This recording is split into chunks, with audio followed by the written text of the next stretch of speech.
오늘은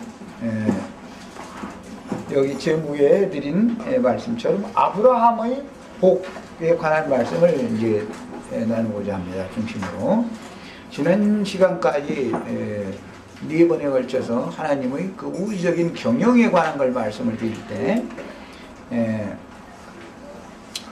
제가 이제 지난 시간에 원을 그려놓고 원의 왼편 쪽에서 아담으로부터 시작해서 정남방향의 예수 그리스도에 이르기까지를 구약시대다 이렇게 말하고, 구약시대는 크게 모세 이후의 율법 이후의 시대와 율법 전 시대로 나누어진다 라고도 말을 했고, 그 다음에 모세가 이 세상에 와서 의문의 율법이라고 한 토라, 유대인들에게 더해주신 율법을 주시기 전에 이미 아담 이후에 1000년의 기간이 지난 다음에 노아가 있었고, 노아를 통해서 물로 세상을 심판하시고, 그 다음에 노아와 그 자손들에게 언약을 맺으신 이야기는 이제 하지 않았었는데 언약을 맺었습니다. 다시는 물로 심판을 하지 않겠다.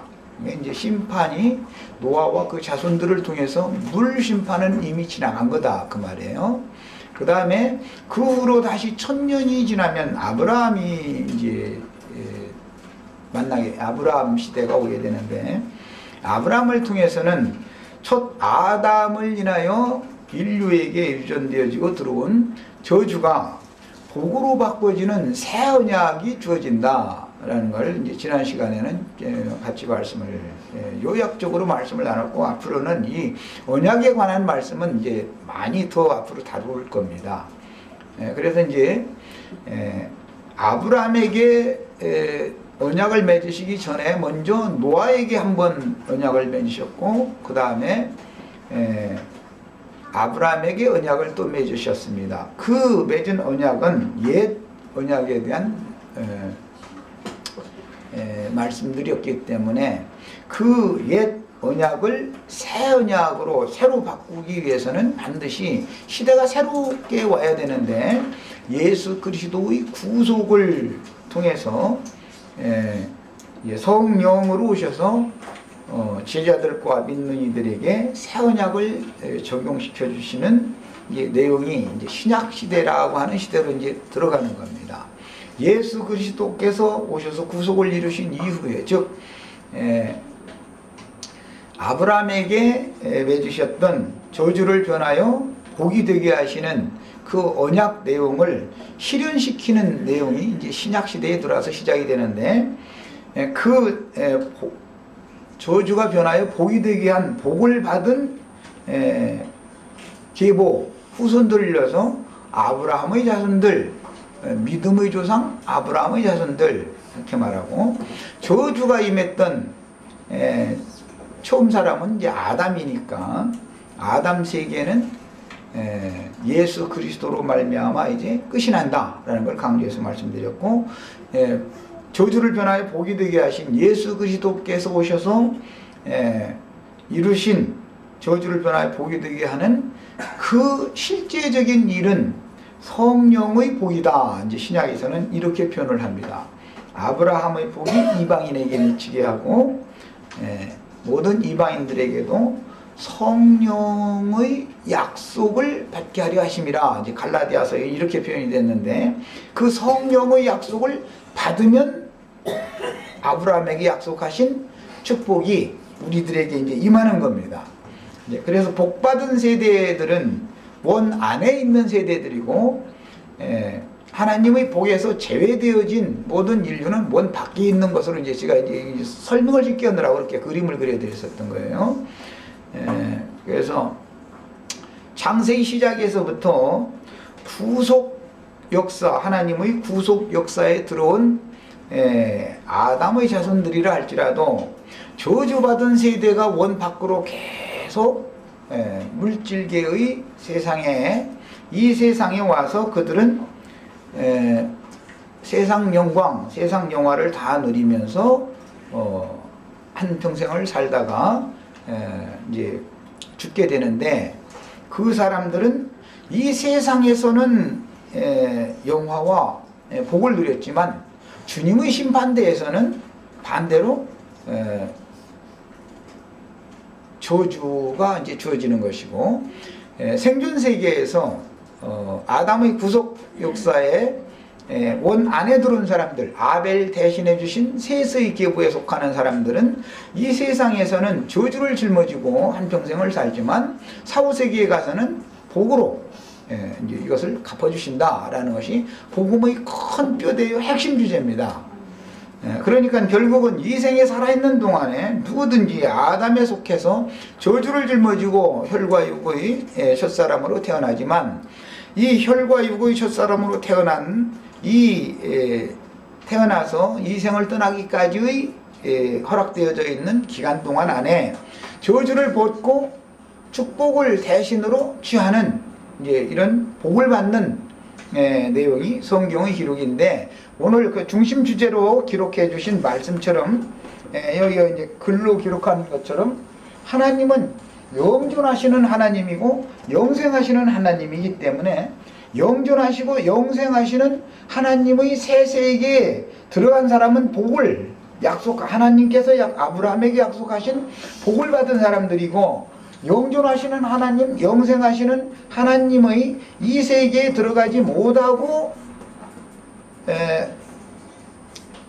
영원한 멸망의 세계, 죽음의 세계로 들어간 원 밖의 사람들은 영원한 형벌, 심판에 들어간 것이다, 그 말이에요. 그러니까 지금까지 제가 큰 윤곽을 요약해서 말씀을 드렸고, 말씀에 대한 이해를 돕기 위해서 여기에 이제 지금 기록되어 있는 갈라디아 3장 8절로부터 14절 이 말씀을 찾아서 같이 읽겠습니다. 갈라디아서 3장 8절부터 14절까지 찾아 읽습니다. 갈라디아서 3장 8절로 14절. 이거 저 메모지 한 장 더 없어? 오늘 이거 저 복사한 거? 한 장 남은 거 있으면 이렇게 올려주시면 돼요. 여기 하나 줘. 여기 남는 거 여기 한 장 주면 돼요. 자, 성경 같이 찾아서 읽습니다. 갈라디아서 3장 8절부터 14절까지 또박또박 같이 읽겠습니다.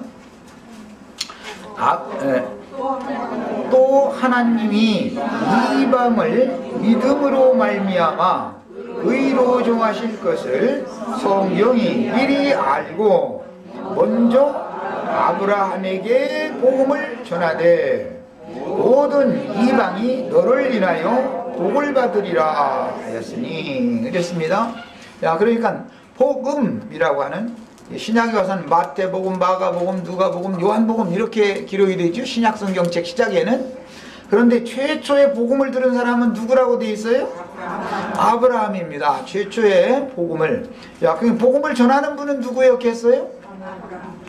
복음을 전하는 분은 누구? 복음을 전하는 자가 있으니까 복음을 아브라함이 들었을 거 아니에요. 영광의 하나님 예수 그리스도. 예수 그리스도는 아브라함에게 복음을 이미 전했다, 이 말이에요. 지난 시간에 말씀을 나눌 때, 오늘 이제 그 말씀을 물론 이제 영존 영생하는 하나님 얘기할 때, 하나님은 예수 그리스도다라는, 예수 그리스도가 바로 유일하신 참 하나님이다 라는 사실을 믿는 사람은 구원받는다, 이렇게 말을 한 거다는 거예요. 성경이 믿는다라는 건 이 영존하시는 영생하시는 하나님이 바로 예수 그리스도다라는 것이 믿어지면, 이게 믿음의 비밀이다 그래요. 이건 아무나 믿어지는 게 아니죠. 그럼 불과 2000년 전에 잠깐 와서 34년 살다 죽은 사람이 무슨 영원 전부터 영원 후까지 있는 영존하는 하나님이냐, 다 이렇게 생각하니까 이것이 믿어진다는 건 비밀이라는 거예요. 그 디모데전서에 보면 이게 믿음의 비밀을 얘기가 나온 거예요. 믿음은 모든 사람의 것이 아닌 거예요. 이게 믿어져야 되는 겁니다. 그런데 영원하신, 영존하시는, 영생이신 하나님 예수 그리스도는 아브라함 때만 있었던 건 아니고, 아브라함 있기 전에도 계셨죠?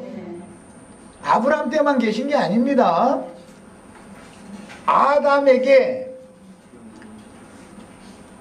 아담을 창조하시고 아담과 하와를 지으시고 에덴 동산을 창설하시고 동산에 하와를 아담에게 데려다가 중매하시고 나서 에덴 동산을 지키며 다스리라. 생명나무실과는 모든 나무실과는 네가 힘으로 먹되 선악을 알게 하는 나무실과를 먹지 말라. 그걸 먹는 날에 네가 정령 죽으리라 말씀하신 분이 누구? 예수 그리스도. 예수님이 아담에게 그 말을 했단 말이에요.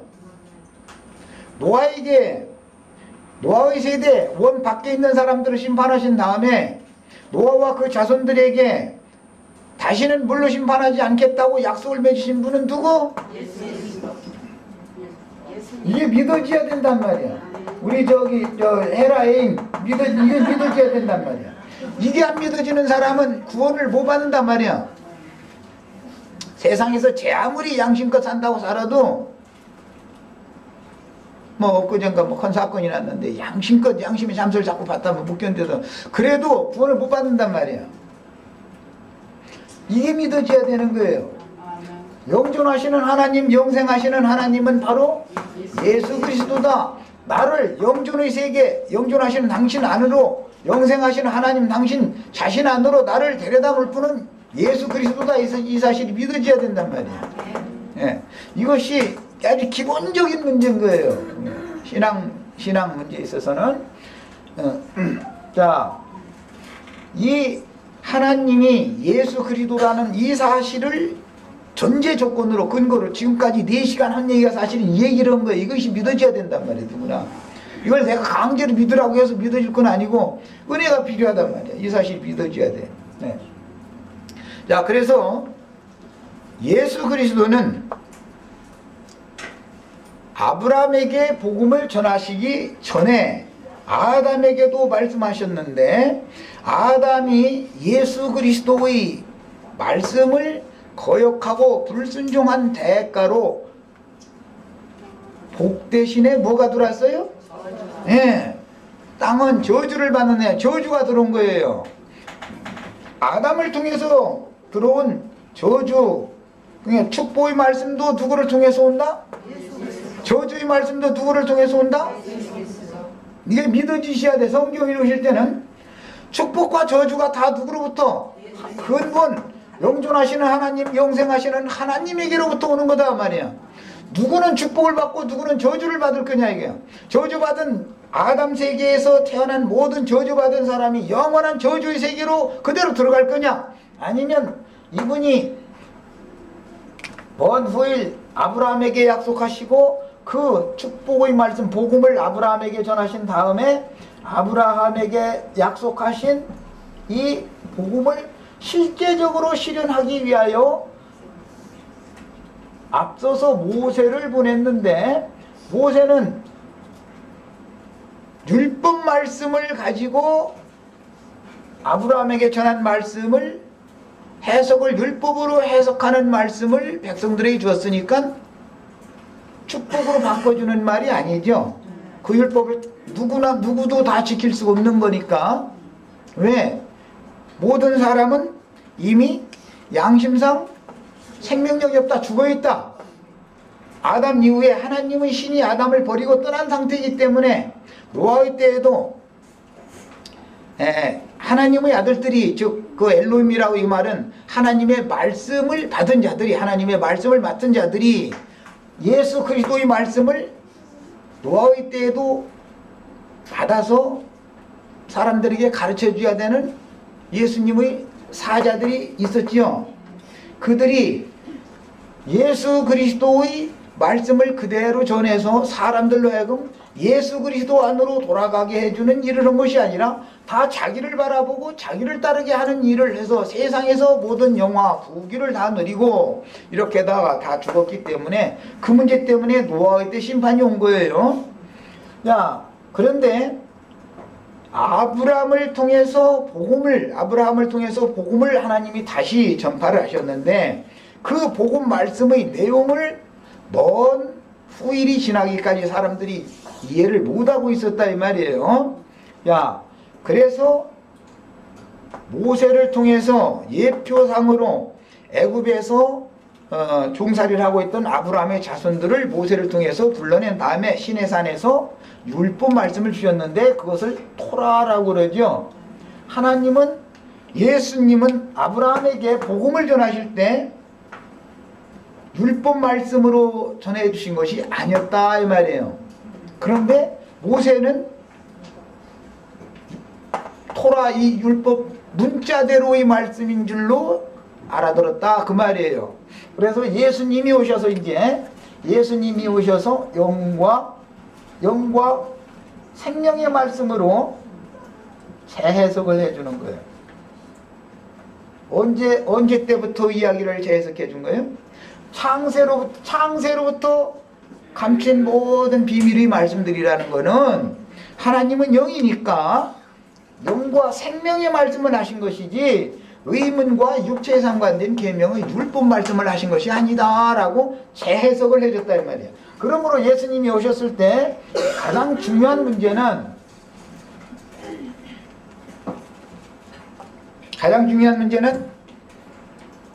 예수님은 똑같은 성경이지만 영과 생명의 말씀으로 재해석을 해서 가르치셨고, 모세를 통해서 제사장 직분을 받은 유대교의 지도자들은 의문과 문자대로라는 말이에요. 의문, 이건 이제 그람마토스라고 하는 헬라어 용어는 문자를 말하는, 기록되어 있는 문자, 본능으로 아는, 인간이 본능으로 아는 그런 문자로 이해를 했단 말이에요.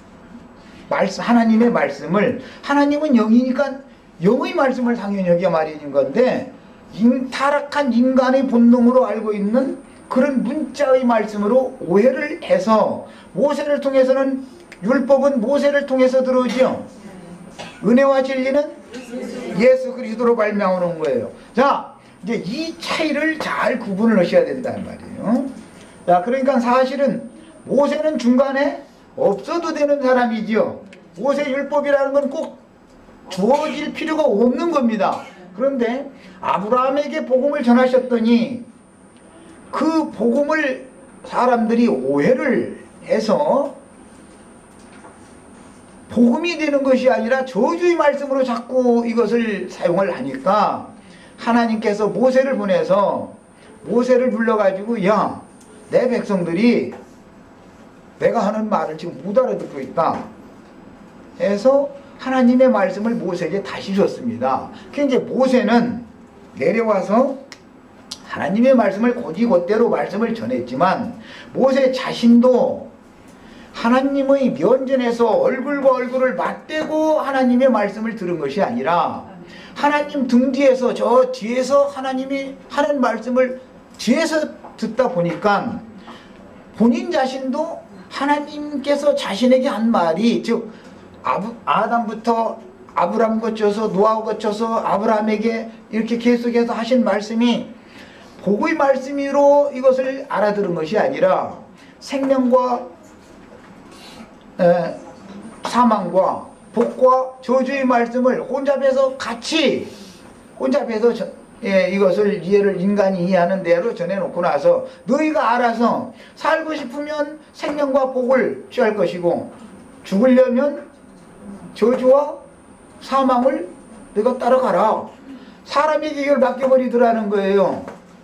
자, 그러니까는 사람들은 구속을 받은 사실이 없기 때문에, 영적인 구속받은 사실이 없기 때문에 본능대로 하나님의 말씀을 듣다 보니까 자신들이 스스로 하나님의 모든 말씀들을 다 지켜 행해가지고 하나님의 영광에 이르겠다고 노력을 하게 되더라는 거예요.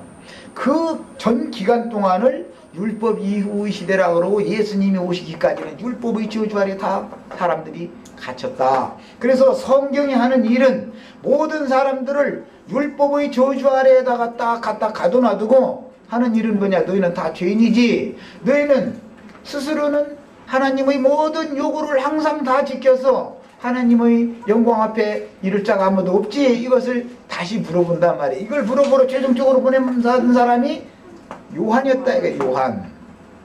그래서 요한에게 가서 먼저 물로 침례를 받고 나서, 우리는 할 수 없습니다. 이것은 무엇이, 하나님 자신이 요구하신 하나님이 우리로 하여금 그것을 우리 속에 오셔서 하나님이 대신 살아주실 때나 이것이 가능합니다 라고 이것을 믿어진 사람들은 예수 그리스도께서 그들 속으로 들어오셔서, 이제 그날 이후로는, 이제 믿어진 날 이후로는 옛사람대로 사는 것이 아니라 양심껏 살라고 노력하는 사람으로 사는 게 아니라 예수 그리스도가 산다 그 말이에요. 그럼 그분만이 하나님의 모든 요구를 이뤄낼 수 있다 이 얘기를 하는 거예요. 이게 이제 복음의 중심되는 뼈대를 말씀을 드린 거예요. 이 말은 모든 천연적인 사람들은 누구든지 마음에 새긴 율법이 있죠. 마음에 새긴 율법은 뭘로 판단을 받아요? 양심으로 판단을 받아요. 누구든지 간에 첫 아담 이후에 하나님께서 흙으로 사람을 지으시고 그 코에 생기를 불어넣었더니 산 영이 되었다라는 말은, 산이라는 말은 양심을 말한단 말이에요. 그런데 이제 그 한글 번역이 산 영이 되었다고 그랬는데 원은 이 산은 영의 부분을 말하고 혼이, 산 혼이 되었다입니다. 사람은 그 생명의 바탕 중심은 모든 사람은 혼이지요. 그래서 뭐 세상사에서 혼령이 나갔다, 혼백이 나갔다, 뭐 혼끝 온다, 혼불 나간다, 뭐 이제 자꾸 이 혼 얘기를 많이 하죠. 그것은 사람의 생명이다. 이것은 혼이라는 것은 육신의 눈으로 보이지도 않고 만져지지가 않지만 다 마음의 생각, 감정, 의지라는 것이 다 있죠. 각 사람이 누구든지 간에 생각, 감정, 의지라는 게 다 있어요. 혼이라 이 말이에요. 혼. 그런데 이것을 주장하는 건 뭐다? 양심이다. 양심이. 각 사람은 생각, 감정, 의지를 누가 주장한다? 양심이 주장해. 이런 사람을 일러서 본성적인 사람이다. 자연인이다 이 말이야. 태어난 자연인. 모든 자연인은 지금 우리 꼬마둥이가 하나 있는데 저 녀석도 사람이 육신의 눈으로 볼 수 없지만 그 속에 가장 중요한 기능이 뭐가 있겠어요? 양심이 있어요. 그 다음에는 그 양심은 저 녀석의 마음을 주장하고 다스리겠죠. 혼을. 사람은처럼 영, 혼, 양심, 마음이라는 것이 있다 말이에요. 영은 양심이 중심 기능이고 마음의 중심은 이제 생각인데, 생각, 감정, 의지인데 이것을 혼이라고 그래요. 그러니까 성경에서는 영혼 이렇게 말하고 그 다음에 양심과 마음을 한다 구체적으로. 양심과 이렇게 천연적인 사람은 양심에 따라서 살려고 노력을 하는데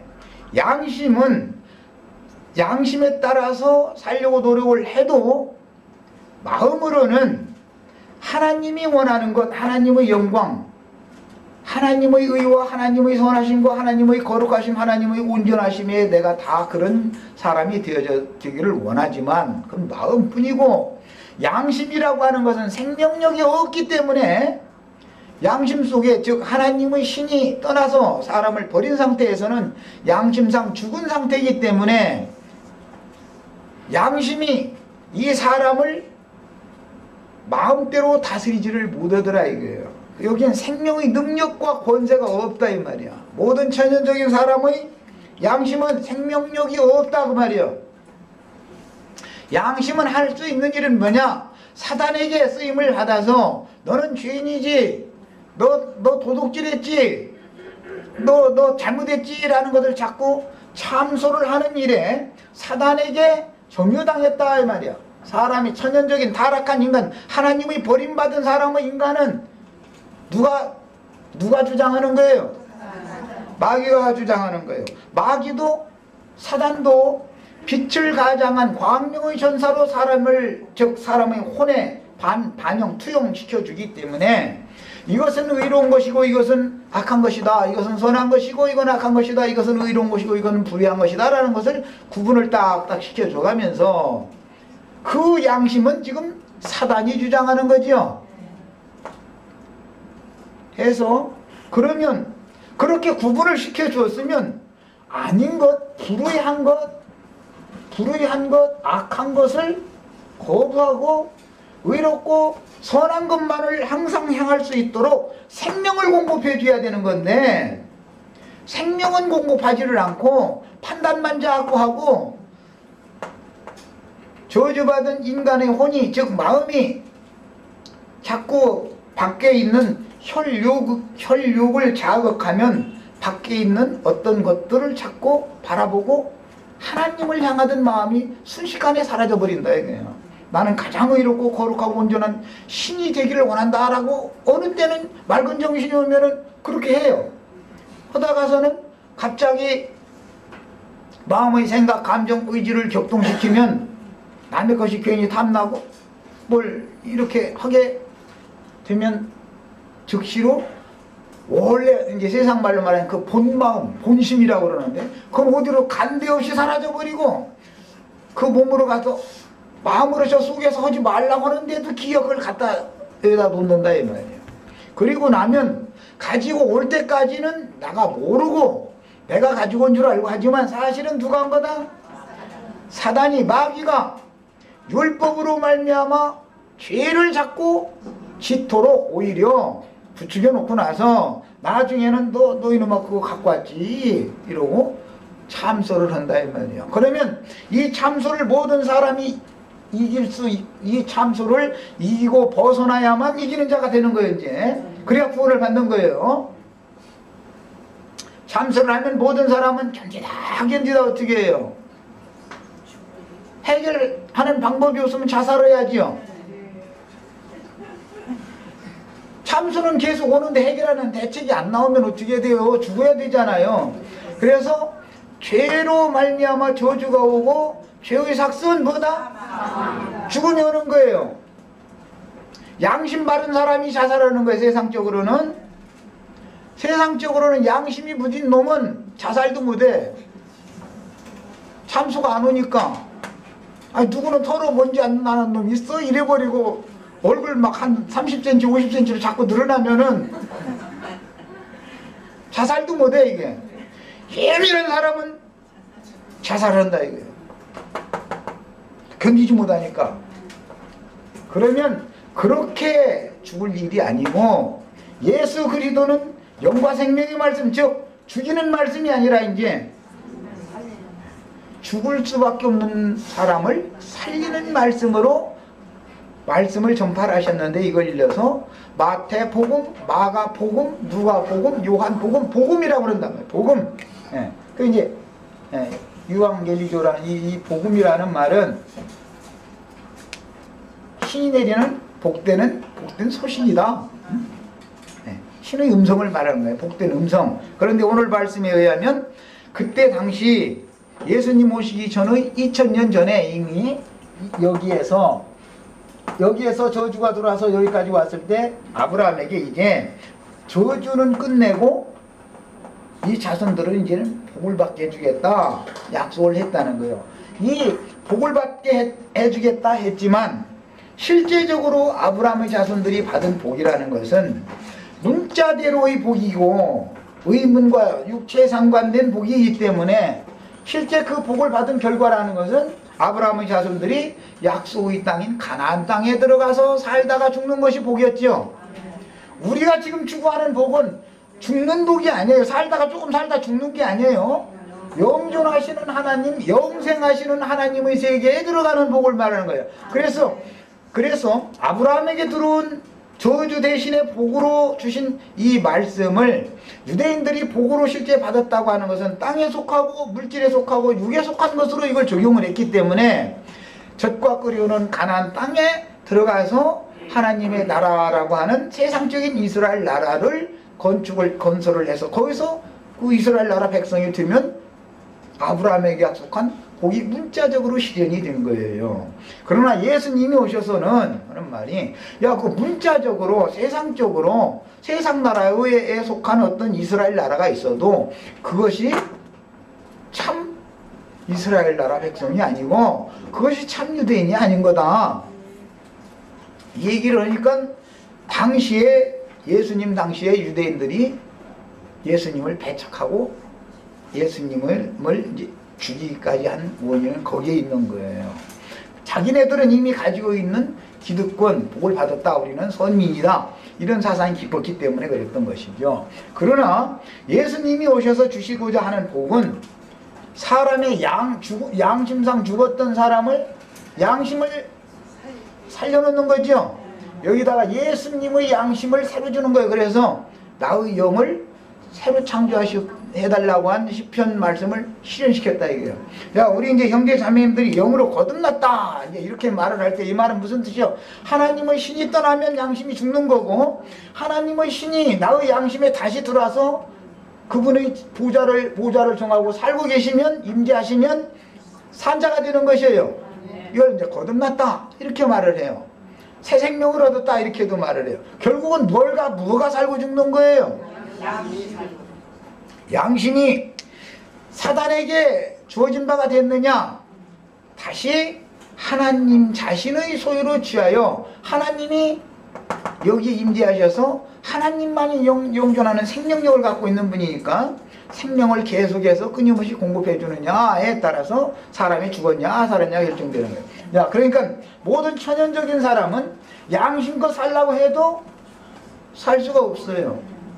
양심껏 살 수 없는 혈육의 사람이 가령 범죄를 하면 율법대로면 죽어야 되는 거예요. 범죄를 한 번도, 양심을 한 번도 거슬리지 않고 지금까지 살아온 사람 손 한 번 들어보시죠.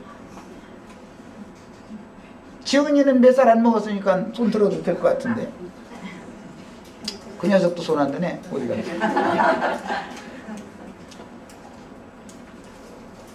이것은 어릴 때는 철부지기 때문에 아무것도 모르기 때문에 양심을 속이는 것이 무언지, 양심의 참수를 받는 것이 무언지를 잘 모르지만 조금 지나서 이제 초등학교 한 이제 1학년, 2학년 됐는데 문방구점에 가서 누구 주인 물건 이렇게 뭐 지우개 뭐 큰 거 훔치지는 않지요. 이제 지 손에 쏙 들어올 수 있는 걸 훔치니까 조그만 이제 지우개 하나 뭐 사탕 하나 이렇게 집어왔어요. 그럴 때 걔가 그냥 아무 생각 없이 무조건 집어올 것 같아요. 주인 눈치 보고 옆에 아이들 혹시 나 쳐다보나 보고 집어올 것 같아요. 다 살펴본다는 건 그러면 그 속에 뭔가가 지금 말씀하는 하나님이 임재해야 되는 처소가 있다는 거죠. 그런데 그때 당시는 사단이 광명의 전사를 가장해서 여기서 주장을 할 때인 것이지, 그러니까 결국 가져오는 거예요. 하나님이 주장하시면 생명 능력을 공급하기 때문에 안 가져올 수가 있죠. 은혜가 역사되면. 그러나 죄가 왕노릇을 하게 되는 이 상태에서는 눈치를 본다는 것은 이미 내 속에서는 가져오기로 결정이 된 거예요, 안 된 거예요? 이미 사단이 역사하고 있다 그 말이에요. 가져오게 이렇게 만들고 나서 딱 가지고 온 다음에는 이게 어떻게 해요? 정죄해서 참소를 한단 말이에요. 그런데 어릴 때는 뭘 모르니까 아이들이 이제 순진했다 그러죠. 순진하니까 참소를 해도 크게 큰 가책을 받지 않지요. 죄가 중한 사실을 모르니까. 그런데 이제 엄마가 너 이 지우개를 어디서 났냐 하고 이제 차근차근 이제 따져 들어가면 엄마는 훤히 알고 지금 물어보는 거니까. 그런데 이제 얘가 고지고대로 말할 것 같아요. 친구 옆에서 어떻게 막 누가 사줬다느니 뭐 했다느니 하면서 거짓말할 것 같아요.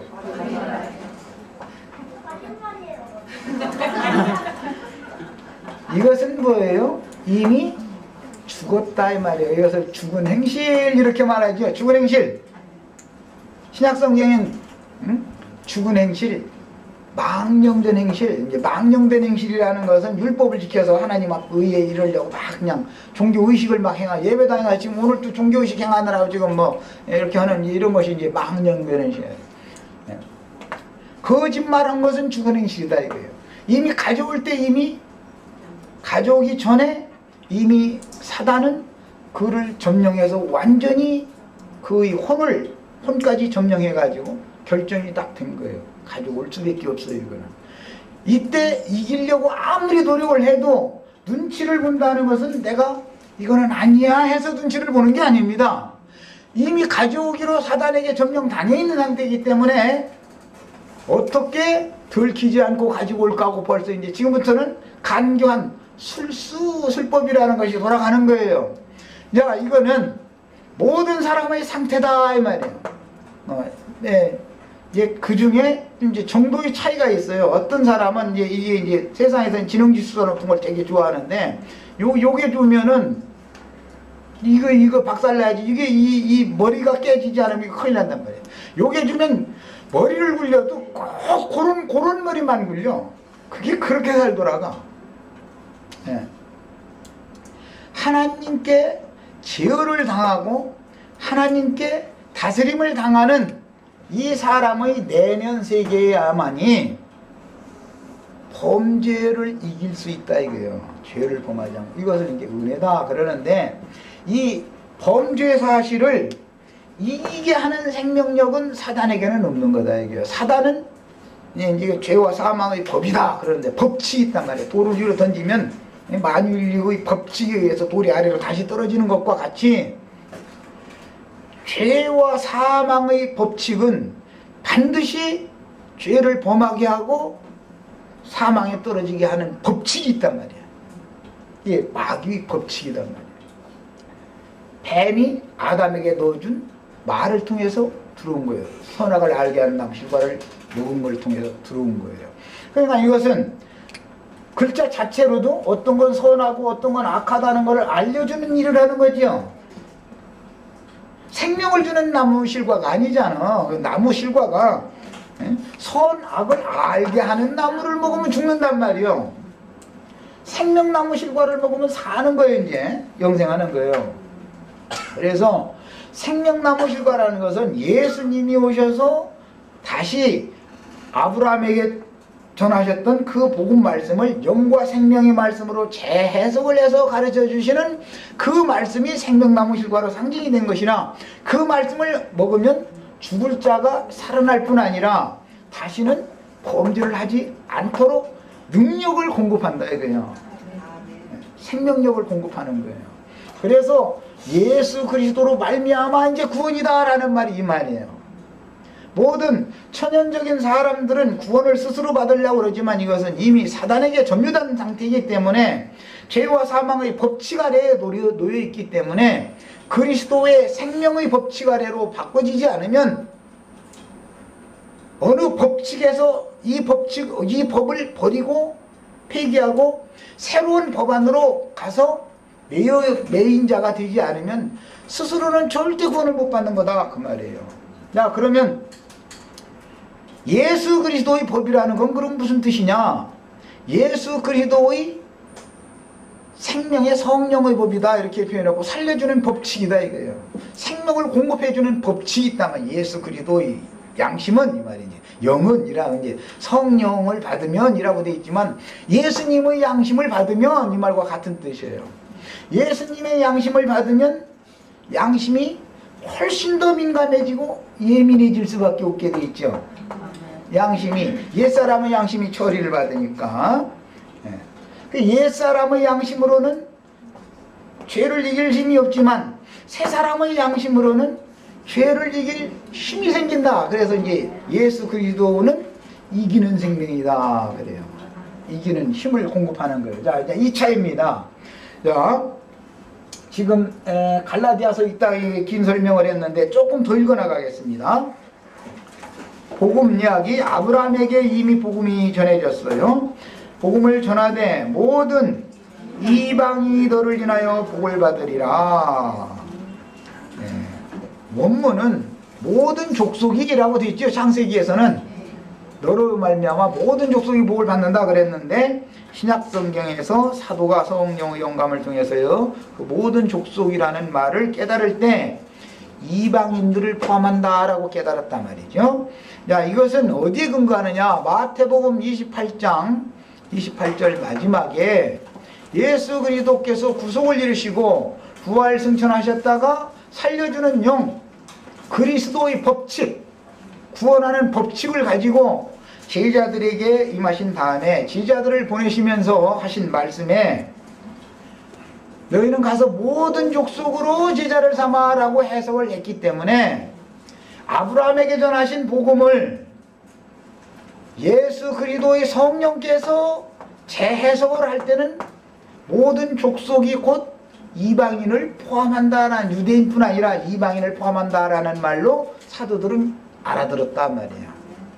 그래서 여기 말씀에, 오늘 말씀에 갈라디아서에 이방인에게 미친다는 건 거기에 이른다. 에? 거기까지 간다. 그러니까 이제 유대인에게만 이만 뭐 유대인에게는 축복과 저주의 말씀이 동시에 주어졌지만 유대인들에게 주어졌던 그 말씀이 재해석되어진 다음에는 이제는 모든 이방인에게 미쳤다, 임했다 이 말이야. 이르렀다 그 말이에요. 그래서 그러므로 믿음으로 말미암은 자는 믿음이 있는 아브라함과 함께 복을 받느니라 그랬어요. 자, 이제 여기 계속 공략이가 나오고 있습니다. 그러면 아브라함에게 약속한 그 복이라는 건 무엇을 통해서 오지요? 복음을 통해서 오는 거지요. 하나님이 예비하신 하나님의 복, 아브라함에게 저주 대신 복을 준다 하신 그 복은 복음을 통해서 오는 거예요. 복음. 그럼 복음은 바로 로마서 1장에 보면 예수 그리스도가 복음이지요.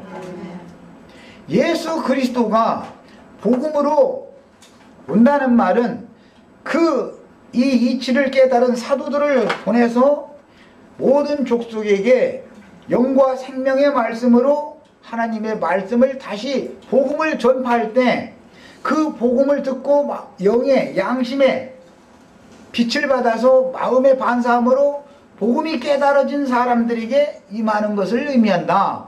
그러므로 세상에서 무엇이 잘되고 그런 얘기를 하는 게 절대 아니다. 성경 복이라는 말은 복의 근원자이신 만복의 근원 누구?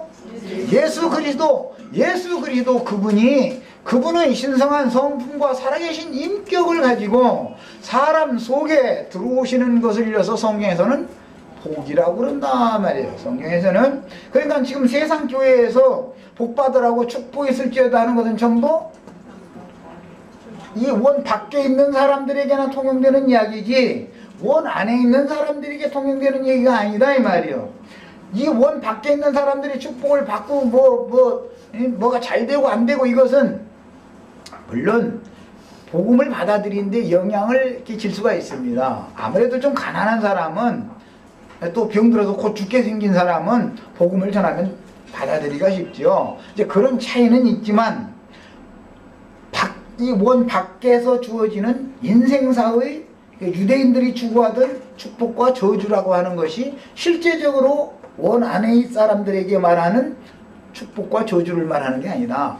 저주라는 것은 하나님께 버림받은 것을 말하는 것이고 예수 그리스도가 사람을 버리고 떠났다 이거예요. 양심상 죽는단 말이에요. 그걸 말하는 것이고 복이라는 것은 하나님의 신이 즉 예수 그리스도의 양심과 예수님의 마음이 저주받은 인간들 속에 들어와서 왕노릇하는 상태를 복받았다 이렇게 말한단 말이에요. 자, 이거에 대한 이제 정리가 필요합니다. 자, 10절 이하에 나갑니다. 무릇 율법 행위에 속한 자들은 저주 아래 있나니 율법 행위에 속한 자들은 저주 아래 있다 이렇게 표현을 했어요. 이것은 유대인들에게는 의문의 율법이라고 하는 모세를 통해서 들어온 토라라고 하는 율법, 그 율법 종교의식을 행하는 걸 말하는 거예요. 제사법이든 날짜 절기법이든 윤리 도덕법이든 모든 것을 전부 문자대로 하는 거예요. 본능대로 본성대로. 그러나 그런 걸 다 지킬 수가 없기 때문에 인간이 할 수 있다라고 하는 건 종교의식 정도를 지키는 것인데 손잡고 양 잡고 사람의 손으로 진 성전에 가서 피 뿌리고 이렇게 하는 것만 할 수 있는 거예요. 안식일날 가든지 아무것도 더 주고 말라 했으니까 쉬고 이런 걸 하는 거예요. 그렇다고 해서 복이 되는 건 아니죠. 예. 그래서 그런 것을 열심히 하고 나서도 여전히 근원적인 생명이신 하나님이, 영존하신 하나님, 영생하시는 하나님이 자신 속에 들어와서 그 자신의 심령과 마음을 주장하고 다스려주지 않는 사람은 종교의식을 행하느라고 수고하고 종교의식을 행하지 않은 이방인도 있지만 유대인들은 종교의식을 열심히 행하느라고 열심히 수고하고 나서 저주는 저주대로 여전히 벗어나지 못한 상태니까 저주가 배나임한 사람이지요. 이방인들은 세상에서나 열심히 잘 먹고 잘 살지 유대인들은 그것도 못해. 거룩거룩 찾느라고. 그러니까 이것은 오늘날 이제 기독교계의 어떤 사람들이 믿은 날 이후에 세상에서도 거지 노릇하고 영원한 저주도 여전히 벗어나지 못한 사람들이 부지기 쓰지요. 나 같으면 그럴 바면 세상에나서나 잘 살아야 되는데 세상에서 잘 살아라고 축복을 백날 빌어줘도 축복이 안 와. 웬일인지. 그러니까 이것은 복음과는 너무, 성경이 말하는 복음과는 너무 거리가 먼 얘기들을 지금 하고 있는 것을 알 수 있어요.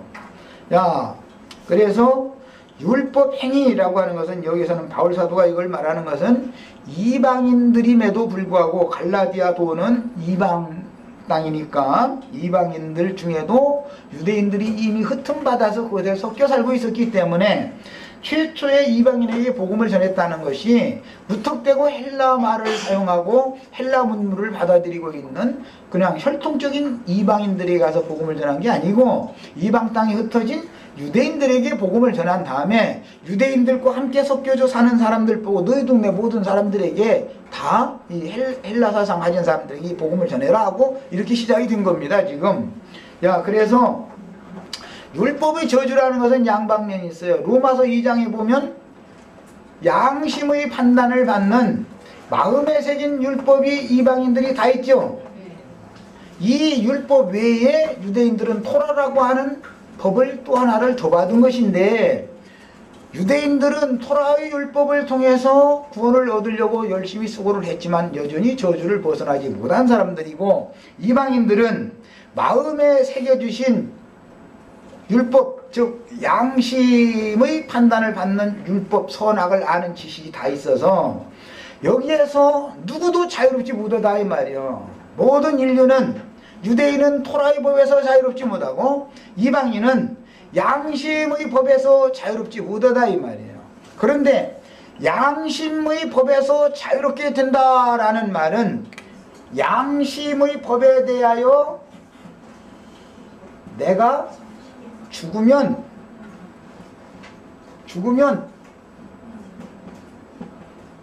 양심의 법이 나를 다스릴 수 없죠. 율법은 사람이 살아있는 동안만 능력을 바라는 거예요. 사람이 죽으면 율법이 그를 주장할 수 없어요. 이건 비유라.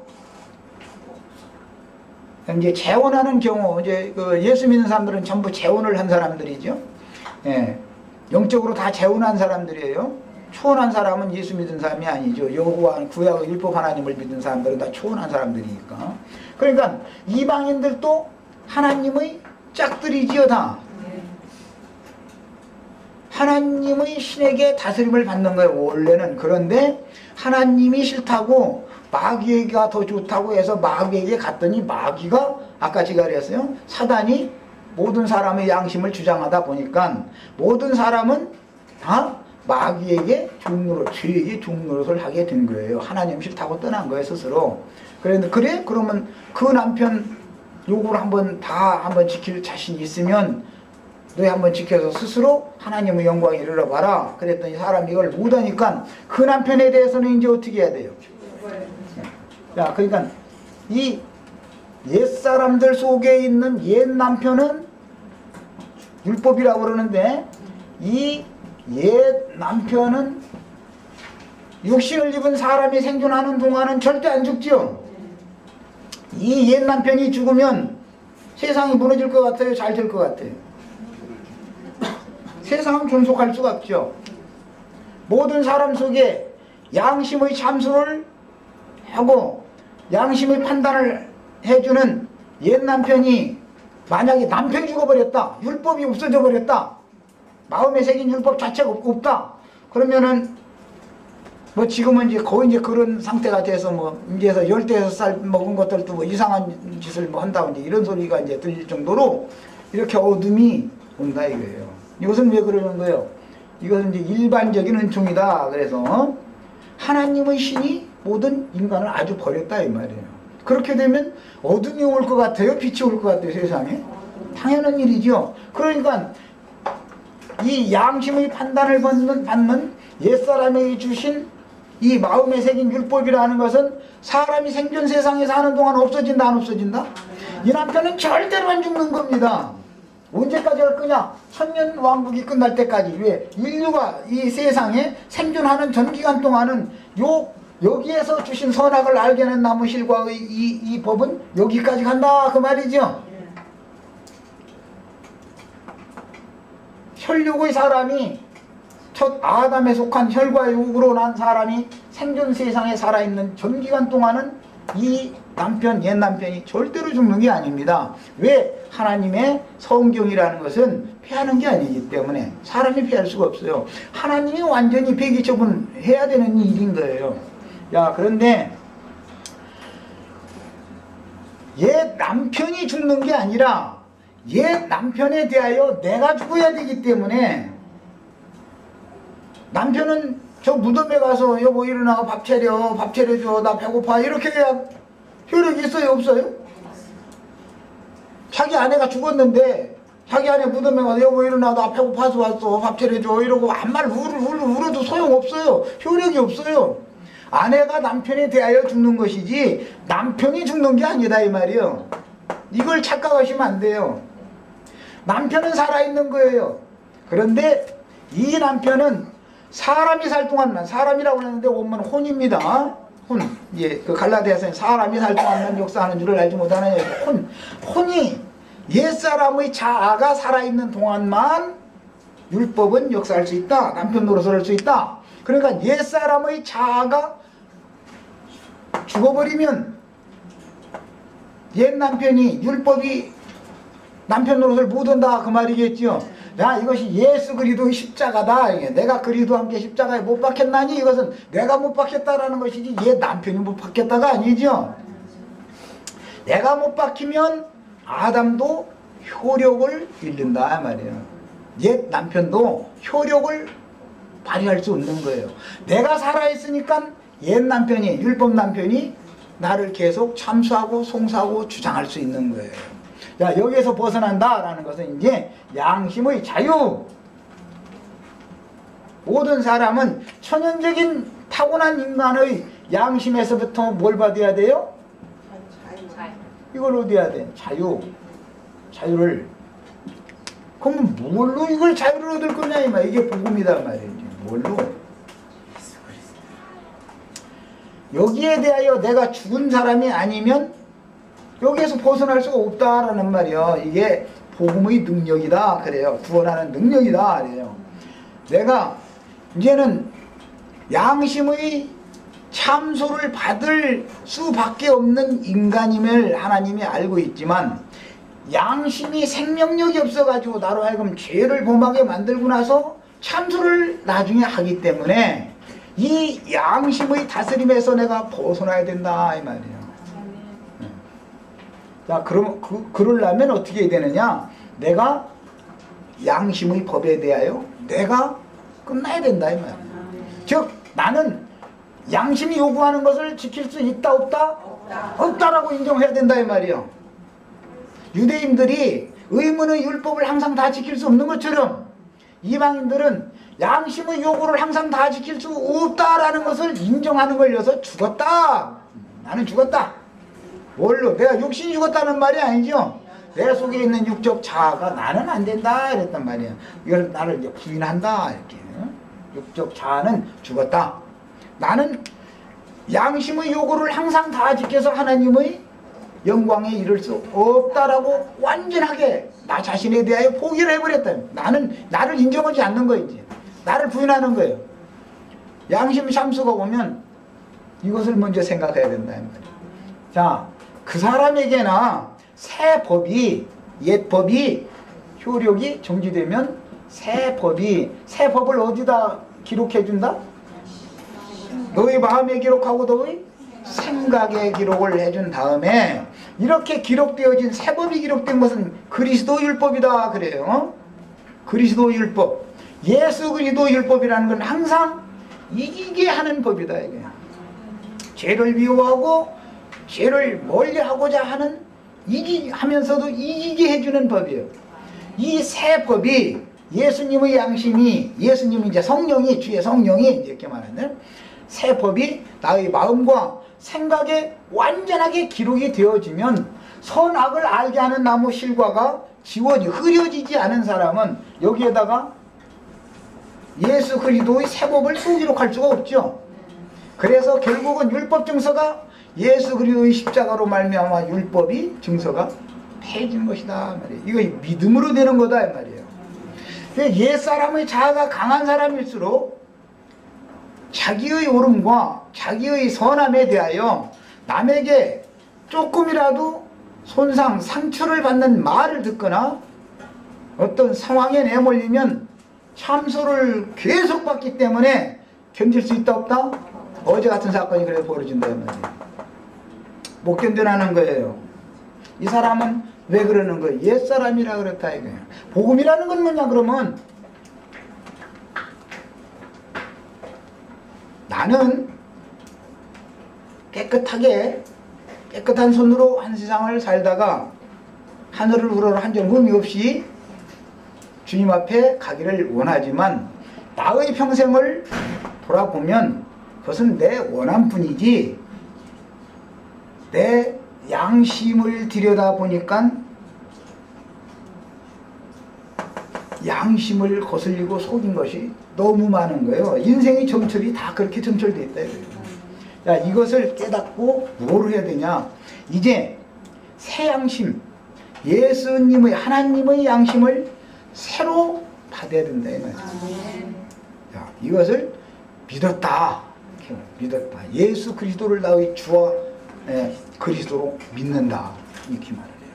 그러면 예수님의 양심은 믿어도 이제 문제가 있습니다. 믿어도 처음에 믿을 때는 지난 죄과를 여기 이제 어떤 선이 있어서 옛사람으로 살던 때에 선이 있어서 옛사람 여기 이제 새 사람인데 옛사람으로 살던 때 행했었던 모든 범과 사실들에 대해서 처음 믿는 순간에 이것을 싹 없는 걸로 그걸 간과한다. 덮어준다. 간과한다. 덮는다. 처음 복음을 믿는 순간에 복음을 믿기 전까지 행했었던 모든 것들에 대해서는 완전히 간과해버리고 덮어버리는 거예요. 그게 복음이에요. 야, 그러면 이제 이게 깨끗한 빈 그릇이 됐겠지. 아무것도 없으니까, 죄가가 없으니까 더럽혀진 그릇이 아니에요. 여기서부터 이제 출발하는 거예요. 출발을 해서 어린아이 때는 그래도 여전히 어린아이 짓을 하기에 마련이에요. 요것이 아직 왜 혈과 육을 여전히 입고 있으니까 영향을 자꾸 받는단 말이에요. 그러나 최소한 청년 이상이 되면 여기에 대해서 무엇으로? 말씀으로 이제 싸울 수 있는 강한 힘이 생겼단 말이에요. 말씀으로. 이제 말씀을 가지고 이거에 대한 혈육을 격동시키는 유혹을 이제 싸우는 거예요. 장성한 자가 되어지고 청년 때는 싸우지만 완숙 단계에 들어간 사람들은 억지로 싸울 싸움을 의식할 필요가 없이 자연스럽게 된다 말이에요. 그것이 너무 자연스럽다 이 말이에요. 이제 그것은 생명의 성숙 정도에 따라 다른 겁니다. 그러니까 우리 이제 처음에 복음을 믿었다고 해서 모든 것을 날마다 항상 다 이긴다라는 것이 아니에요. 그래도 소망이 있어요. 왜? 이 사람은 생명력이 그 사람 속에서 어차피 역사를 하게 마련이기 때문에 문제는 시간이 말해주는 것이고 생명 성숙 정도가 말해줄 거예요.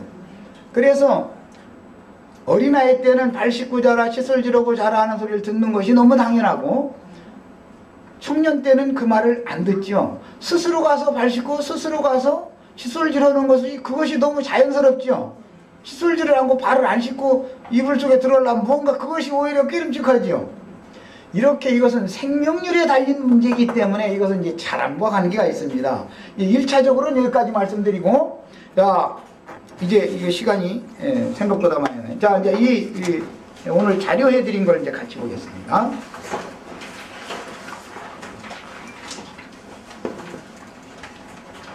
그러므로 일단은 지난 모든 죄과를 사면받고 용서받고 새로 출발을 하는 새 사람이 되었다라고 하는 옛사람은 그리스도 예수와 함께 내가 죽었다라는 말은 나의 자아, 즉 스스로의 양심의 능력으로는 죄과를 이길 수 없는 사람이라는 이 옛사람은 그 옛사람을 참소하는 율법에 대하여 내가 죽는단 말이에요.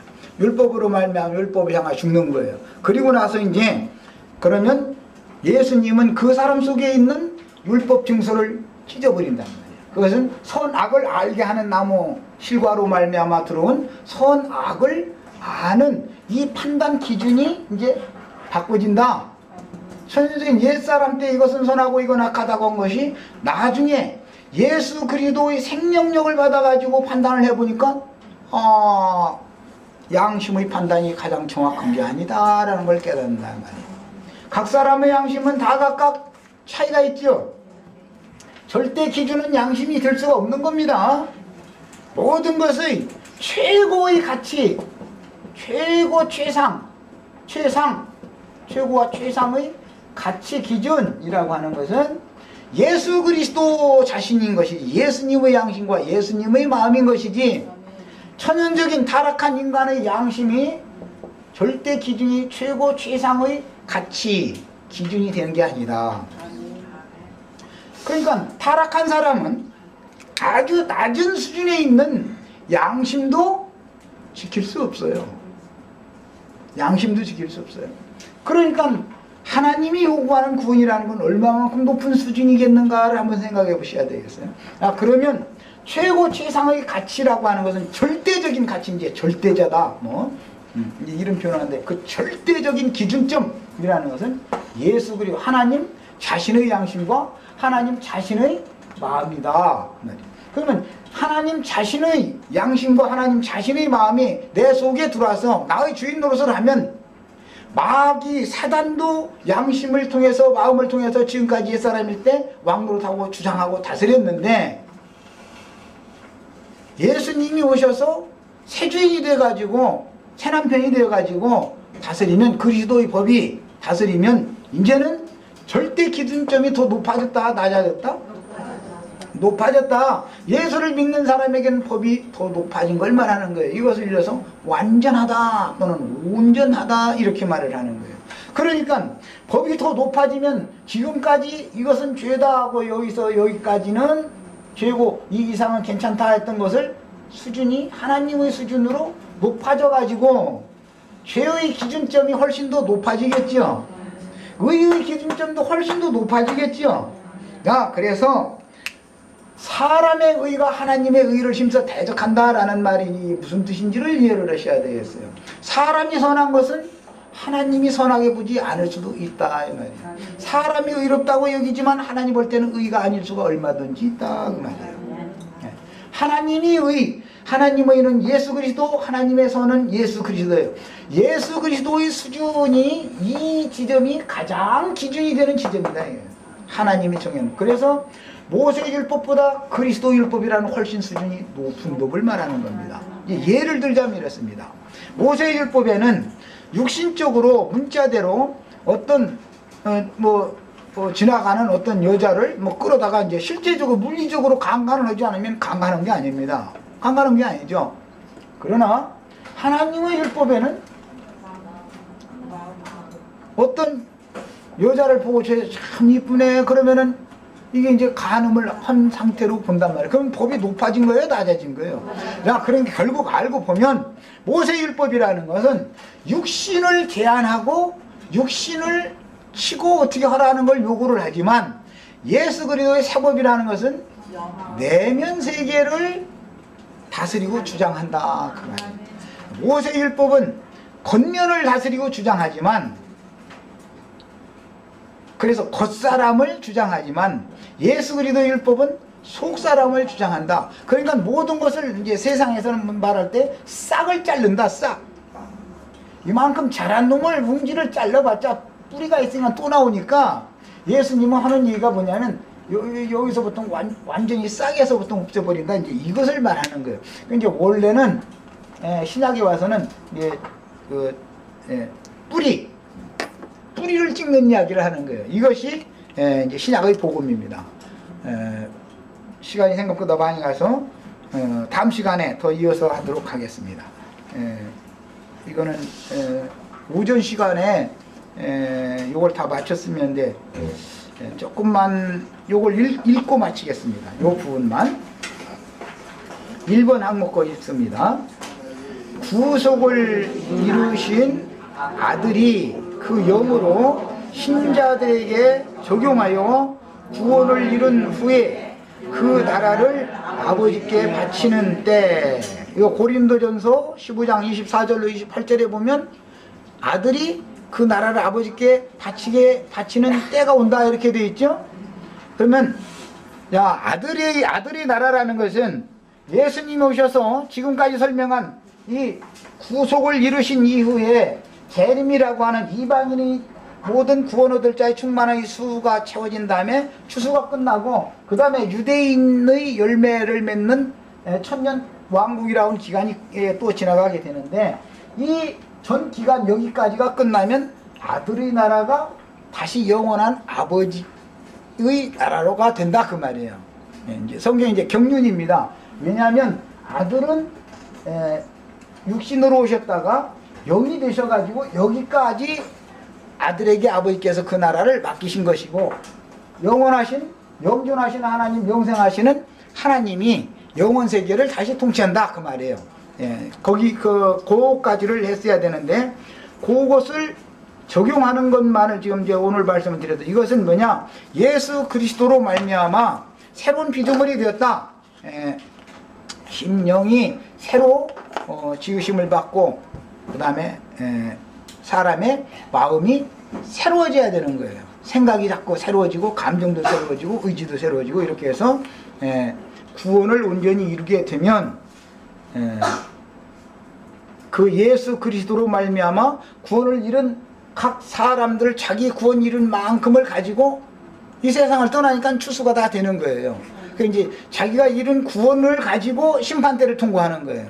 심판대에서 하나님이 요구하는 어떤 수준에 전혀 미치지 못한 사람은 원 밖에 있는, 원래 믿지 않은 사람들일 것이고, 원 안에 있는 사람들이라도 하나님의 영원한 나라에 가서 받을 영광은 각각 다 다를 수밖에 없겠지요.